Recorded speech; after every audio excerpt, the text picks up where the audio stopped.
સ્વામી શ્રી સહજાનંદજી મહારાજ શ્રી ગઢડા મધ્યે દાદા ખાચરના દરબારમાં આથમણા બહારના ઓરડાની ઓસરીએ ઢોલિયા ઉપર વિરાજમાન હતા અને સર્વે શ્વેત વસ્ત્ર ધારણ કર્યા હતા અને પોતાના મુખારવિંદની આગળ પરમહંસ તથા દેશ દેશના હરિભક્તની સભા ભરાઈને બેઠી હતી.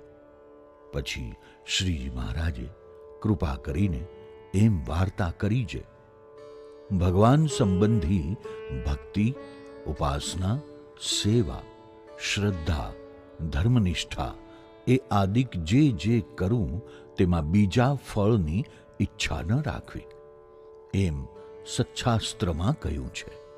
તે તો સાચું, પણ એટલી તો ઈચ્છા રાખવી જે એણે કરીને મારી ઉપર ભગવાનની પ્રસન્નતા થાય, એટલી ઈચ્છા રાખવી.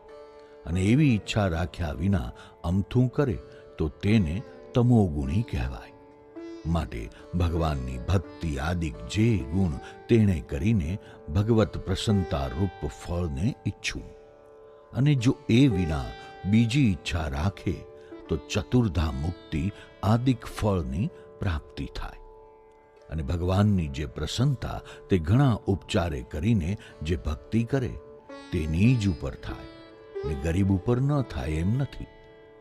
ગરીબ હોય ને શ્રદ્ધા સહિત જળ, પત્ર, ફળ, ફૂલ ભગવાનને અર્પણ કરે તો એટલામાં પણ રાજી થાય, કેમ કે ભગવાન તો અતિ મોટા છે.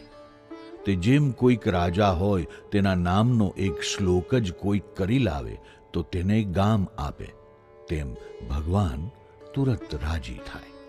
અને વળી ભગવાનનો ખરો ભક્ત તે કોણ કહેવાય? તો પોતાના દેહમાં કોઈક દીર્ઘ રોગ આવી પડે તથા અન્ન ખાવા ન મળે, વસ્ત્ર ન મળે ઇત્યાદિ ગમે એટલું દુઃખ અથવા સુખ તે આવી પડે તો પણ ભગવાનની ઉપાસના, ભક્તિ, નિયમ, ધર્મ, શ્રદ્ધા એમાંથી રંચ માત્ર પણ મોળો ન પડે, રતિવા સરસ થાય, તેને ખરો હરિભક્ત કહીએ. પછી શ્રીજી મહારાજને રાજબાઈએ પ્રશ્ન પૂછાવ્યો છે, હે મહારાજ, કયા ગુણે કરીને તમે રાજી થાવ ને કયા દોષે કરીને કુરાજી થાવ? ત્યારે શ્રીજી મહારાજ બોલ્યા છે, આટલા તો વચનમાં દોષ છે, તે ક્યાં તો પોતાના અંતરમાં કાંઈક વિશેષ વર્તવાનું હોય તેનું અમને એકવાર કહી દેવું છે. હે મહારાજ, તમો કહો તો હું આવી રીતે વર્તું, પણ વારંવાર ન કહેવું છે. હે મહારાજ, હું આમ વર્તું કે આમ વર્તું તે તમે મને કેમ કહેતા નથી? તે ન ગમે અને મને પોતાનો ઈષ્ટદેવ જાણે ને વારે વારે મારા વેણ ઉપર વેણ લાવે તે ન ગમે. અને હું કોઈની આગળ વાત કરતો હોઉં ને બોલાવ્યા વિના વચમાં બોલે તે ન ગમે. અને ભગવાનનું ધ્યાન કરવું તથા ધર્મ પાળવો, ભક્તિ કરવી ઇત્યાદિ જે જે શુભ ક્રિયા કરવાની છે તેને જે ભગવાન ઉપર નાખે છે, ભગવાન કરાવશે તો થશે, તે ન ગમે. અને આમ હું કરીશ, આમ હું કરીશ એમ કેવળ પોતાનું જ બળ રાખે પણ ભગવાનનું બળ ન રાખે તે ન ગમે. અને જેને બોલ્યામાં પોતાના અંગનો ઠા ન હોય તે તો અતિશય ન ગમે. અને બીજા વ્યવહારિક કામ કરવા હોય તેમાં તો લાજ તથા આળસ ન થાય ને ભગવાનની વાર્તા કરવી, કથા કરવી, કીર્તન ગાવવા તેમાં લાજ રાખે ને આળસ રાખે તે ન ગમે. અને ત્યાગનો અથવા ભક્તિનો અથવા કોઈ રીતનો જે અહંકાર બોલીમાં લાવે તે ન ગમે. અને સભા બેઠી હોય ત્યારે સૌથી છેલ્લો આવીને બેસે પણ પોતાને જ્યાં ઘટતું હોય ત્યાં ન બેસે તે ન ગમે. તથા કોઈક મોટા તે સભામાં બેઠા હોય ને તેણે કૂણી મારીને માર્ગ કરીને પોતે બેસે તે ન ગમે. અને બાય માણસ હોય ને તે પોતાના અંગને ઢાંકીને લજ્જા સહિત વર્તે તે ગમે. તથા ચાલે ત્યારે નીચી દ્રષ્ટિ રાખીને ચાલે પણ ફાટી દ્રષ્ટિ રાખે નહીં તે ગમે.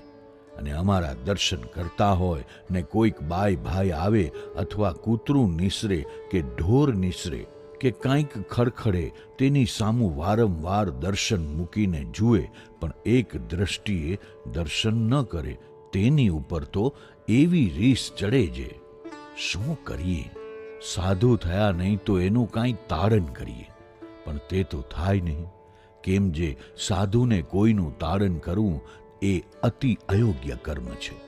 અને જે કપટ રાખે પણ પોતાના મનમાં જે સંકલ્પ તે જેને કહેવા યોગ્ય હોય તેની આગળ પણ કહે નહીં, તે ન ગમે. અને માન તથા ક્રોધ તથા કોઈથી દબાઈને રહેવું તે શું? તો પોતાના મનમાં જેવું હોય તેવું બીજાથી દબાઈને કહેવાય નહીં. એ 3 વાના તો અતિશય ભૂંડા છે. અને હરિભક્તને માહો માહી બરોબરિયાપણું રહે પણ એક એકનો ભાર ન આવે, એ પણ અતિશય ભૂંડું છે. ઇતિ વચનામૃતમ. એવી રીતે ગઢડા અંત્ય પ્રકરણમનું 25મું વચનામૃત થયું.